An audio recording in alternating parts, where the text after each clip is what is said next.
शौकत थानवी का बड़ा नाम है। तमाम दोस्तों की खिदमत में ग़ुलाम सादिक बलोच का अस्सलाम पहुँचे। क्या हाल है दोस्तों, ठीक ठाक खैरियत। दोस्तों, एक मशहूर अफसाना निगार गुज़रे हैं, उनका नाम था शौकत थानवी। अफसानवी ज़िंदगी में शौकत थानवी का बड़ा नाम है। उन्होंने काफ़ी सारे अफसाने लिखे। उनके एक अफसाने का मफ़हूम मैं आप दोस्तों की खिदमत में पेश करता हूँ।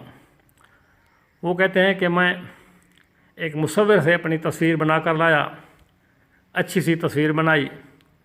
तस्वीर बनवाने के बाद मैंने इसको फ्रेम करवाया, अच्छे से फ्रेम में फ़िट करवा कर, शीशा लगवा कर, ला कर इसको मैंने घर में एक मुनासिब कमरे में दीवार के साथ लटका दिया। हम घर में बैठे हुए थे, सुबह का टाइम था।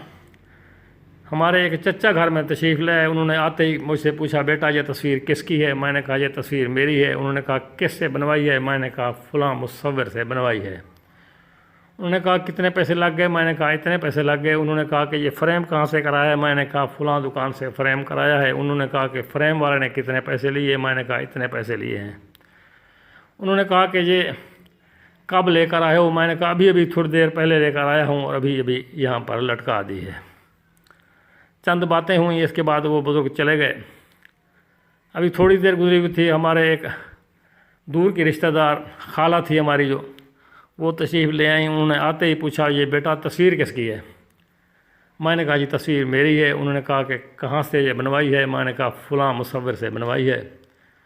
उन्होंने कहा कितने पैसे लग गए हैं? मैंने कहा इतने पैसे लग गए हैं। उन्होंने कहा कि ये फ़्रेम कहाँ से कराया है? मैंने कहा फ़लाँ जगह से फ़्रेम कराया है। उन्होंने कहा फ़्रेम पर कितना ख़र्चा आया है? मैंने कहा इतना ख़र्चा आया है। उन्होंने कहा कब लेकर आया हो? मैंने कहा कि आज अभी थोड़ी देर पहले लेकर आया हूँ। उन्होंने कहा बहुत अच्छी तस्वीर है। ये कहकर वो चलती गई। वो चलती बनी और थोड़ी देर के बाद इतने में और हमारे एक रिश्तेदार तशरीफ़ ले आए। हमारे खालू ने आते ही हमसे सवाल किया, बेटा ये तस्वीर किसकी है? मैंने कहा ये तस्वीर मेरी है। उन्होंने कहा तस्वीर कहाँ से बनवाई है? मैंने कहा मुसव्विर से बनाई है, फ़लाँ मुसव्विर से बनवाई है। उन्होंने कहा कितने पैसे लग गए? मैंने कहा इतने पैसे लग गए। उन्होंने कहा बेटा ये फ़्रेम कहाँ से करवाया? मैंने कहा जी फ़लाँ बाज़ार में फ़लाँ दुकान से फ़्रेम करवाया है। उन्होंने कहा फ़्रेम पर कितना ख़र्चा आया? मैंने कहा इतना ख़र्चा आया है। उन्होंने कहा कब लेकर आए हो? मैंने कहा कि आधा घंटा हो गया, यह तस्वीर लेकर आया हूँ। उन्होंने कहा यह तस्वीर बहुत अच्छी है। वो चले गए। थोड़ी देर में एक और हमारे कज़न तशरीफ़ लेकर आ गए। कज़न ने आते ही सवाल कर दिया, भाईजान ये तस्वीर किसकी है? मैंने कहा ये तस्वीर मेरी है। उन्होंने कहा कि तस्वीर कहाँ से बनवाई है? मैंने कहा फ़लाँ मुसव्विर से बनवाई है। उन्होंने कहा कितने पैसे लग गए? मैंने कहा इतने पैसे लग गए। उन्होंने कहा कि किस फ़्रेम कहाँ से करवाई है? मैंने कहा कि फ़लाँ दुकान से शहर में बाज़ार में फ़्रेम करवाई है। उन्होंने कहा फ़्रेम का कितना ख़र्चा आया? मैंने कहा इतने रुपए खर्च हो गए। उन्होंने कहा कब लेकर आए हो? मैंने कहा अभी थोड़ी देर पहले लेकर आ रहा हूँ। उन्होंने कहा ये बहुत अच्छी तस्वीर है। ये कहकर वो चले गए। अभी मैं बैठा ही था कि थोड़ी देर गुजरी, एक और रिश्तेदार घर में तशरीफ़ ले आए। उन्होंने आते ही सवाल कर दिया, बेटा यह तस्वीर किसकी है? मैंने कहा मेरी है। उन्होंने कहा कि ये तस्वीर कहाँ से बनवाई है? मैंने कहा फ़लाँ मुसव्विर से बनवाई है। उन्होंने कहा कितने पैसे खर्च हुए? मैंने कहा इतने पैसे लग गए। उन्होंने कहा फ़्रेम कहाँ से करवाया है? मैंने कहा कि बाज़ार में फ़लाँ दुकान से फ़्रेम करवाया है। उन्होंने पूछा कितने पैसे लग गए? मैंने कहा इतने पैसे लग गए। उन्होंने कहा कब लेकर आया हो? मैंने कहा अभी लेकर आ रहा हूँ। उन्होंने कहा बड़ी खुशी की बात है, बड़ी अच्छी बात है। इतना कहकर वो चलते गए। थोड़ी देर गुजरी तो हमसाए में से एक औरत तशरीफ़ ले आई। उस हमसाई ने आते ही सवाल कर दिया, बेटा ये तस्वीर किसकी है? मैंने कहा तस्वीर एक जाहिल की है, एक बुद्धू की है, जो सुबह से लेकर अभी तक जवाब दे रहा है। ये कहकर मैंने तस्वीर को खींचा दीवार से और उसको ज़ोर से ज़मीन पर फेंका। शीशा तड़ाक से टूट गया। फ़ोटो तस्वीर को मैंने फाड़ दिया। मैंने कहा इससे बेहतर है कि तस्वीर होनी ही नहीं चाहिए। तो ये हाल था शौकत थानवी का।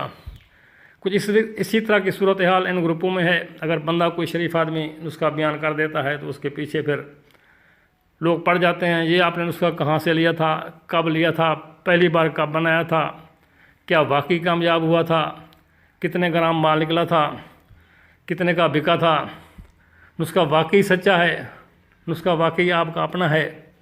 क्या नुस्खा हम बना सकते हैं? क्या इसकी इजाज़त है? नुस्खे पर इतनी बहस की जाती है कि आजकल तकरीबन मैंने देखा है कि समझदार लोग आहिस्ता आहिस्ता ग्रुपों से निकलते जा रहे हैं। کہ ایک ہی نسخے کے ساتھ اتنا جواب دینا کسی بندے کے بس کی بات نہیں ہے۔ چلو کوئی ٹیکنیکل قسم کی بات پوچھنے والی ہو تو بندہ پوچھ لیتا ہے، لیکن جن کا تعلق، جن کا اوڑھنا بچھونا کیمیا ہے، ان کو تو صرف اشارے کی ضرورت ہوتی ہے۔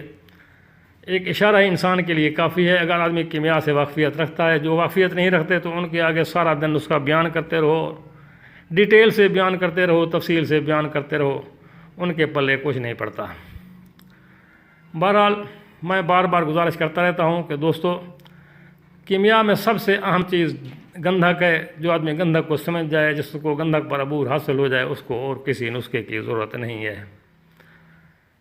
جتنا بھی آپ غور و خوض کریں، جتنا بھی آپ توجہ کریں، گندھک پر کریں، ساری توجہ گندھک پر مرکوز رکھیں۔ جب آپ گندھک پر عامل ہو جائیں گے، جب آپ کو گندھک پر دسترس حاصل ہو جائے گی، تو پھر کسی نسخے کی آپ کو مزید ضرورت نہیں رہے گی۔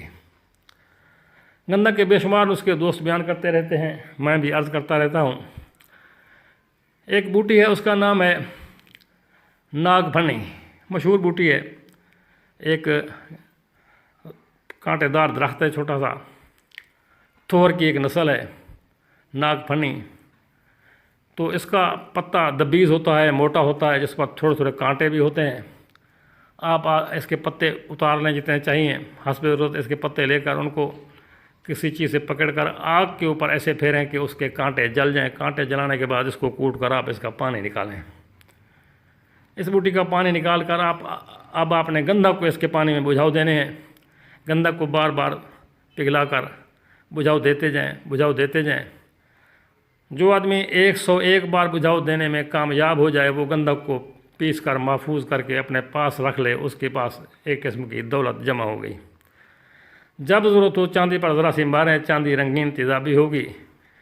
ایک حصہ یہ چاندی، 2 حصہ بازاری شمس کے ساتھ مل کر خالص شمس بنے گا انشاءاللہ۔ دعاؤں میں یاد رکھیں۔ والسلام۔